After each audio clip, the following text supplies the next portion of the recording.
ငါးရမ်းမှုသဘောတူညီချက်များအိမ်ယာငါးရမ်းနှိမ့်ထရေးရုံမှာကျဆိုပါတယ်ဒီဗီဒီယိုမှာကျွန်တော်တို့ဟာ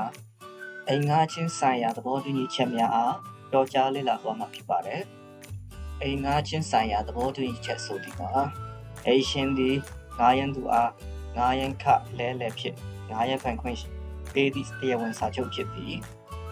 ၎င်းတွင်ငါးရမ်းချင်းဆိုင်ရာစည်းကမ်းချက်များသို့မဟုတ်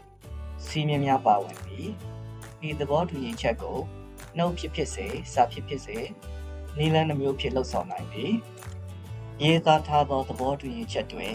ပါတီအားလုံး၏တရားဝင်အမည်များအငှားအေလိုက်စာနှင့်ပေးချေရမည့်ငါးရမ်းခပမာဏကဲ့သို့သောအချက်လက်များပါဝင်ရမည်လိုအပ်ချက်များစီရင်အပြည့်အစုံကို ORT website တွင်တွေ့နိုင်ပါသည်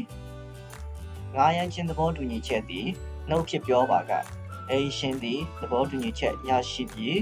ရက်ပေါင်း20အတွင်း၎င်း၏ဆက်သွယ်ရန်အချက်အလက်များကိုစာဖြင့်ရေးသားပေးပို့ရမည်ဖြစ်ပါသည်အိမ်ရှင်များနှင့်အိမ်ငါးသူများသည်ငါးရမ်းချင်းဆိုင်ရာသဘောတူညီချက်များလာမလာတပမတပနှင့်ပုဒ်သည့်အငှားစာချုပ်အမျိုးအစားများမှရွေးချယ်နိုင်ပါသည်လာစဉ်သို့မဟုတ်အပစဉ်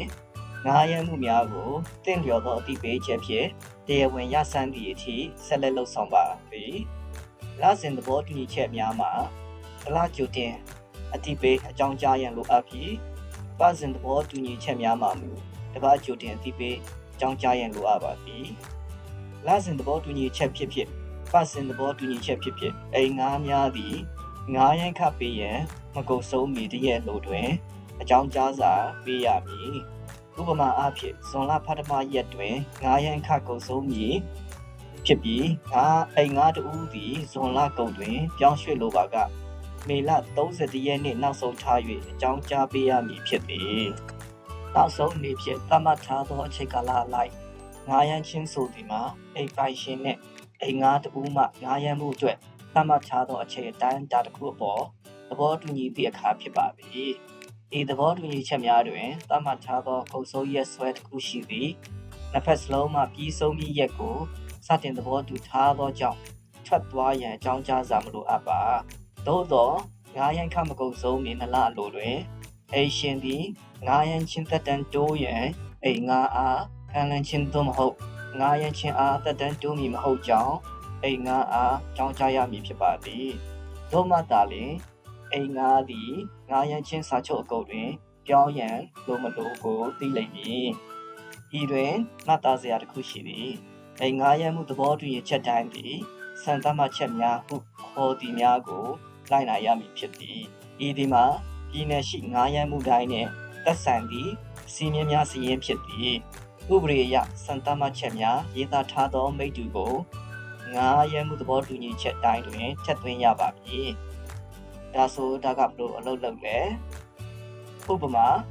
စံသတ်မှတ်ချက်များတွင်ဖော်ပြထားသည့်အိမ်ငါးသည်ပြောင်းသည့်အခါ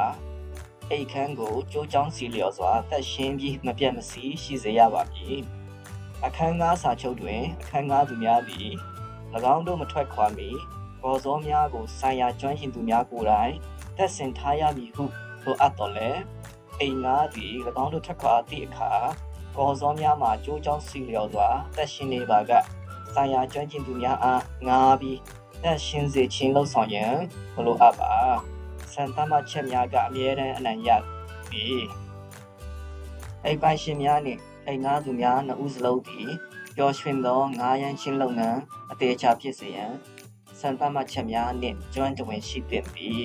ဘုံမိုသိရှိလိုပါက www.saskatchewan.ca/ort သို့ပါရောက်ကြည့်ရှုနိုင်ပါသည်